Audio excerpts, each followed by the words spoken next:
জঙ্গলের এক কোণে থাকতো এক বিশাল হাতি। সে এতটাই গর্বিত ছিল যে সবসময় বলতো, আমি না থাকলেই জঙ্গলই চলবে না।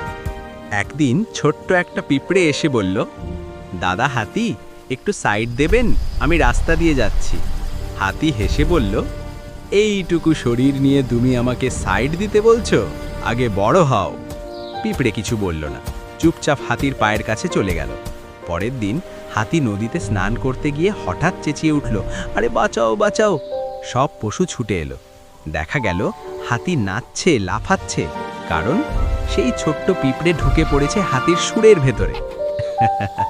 হাতি কাঁদো কাঁদো গলায় বলল, বন্ধু পিঁপড়ে, বেরিয়ে আসো, আমি আর কাউকে ছোট ভাববো না। পিঁপড়ে বেরিয়ে এসে বলল, দেখলে তো দাদা, শক্তি শুধু শরীরে না, বুদ্ধিতেও থাকে। সব পশু হেসে লুটোপুটি খেলল, আর হাতি সেদিন থেকে সবার সাথে খুব ভদ্র হয়ে গেল। মেসেজ: ছোটকে ছোট ভাবলে ছোটই বড় শিক্ষা দেয়।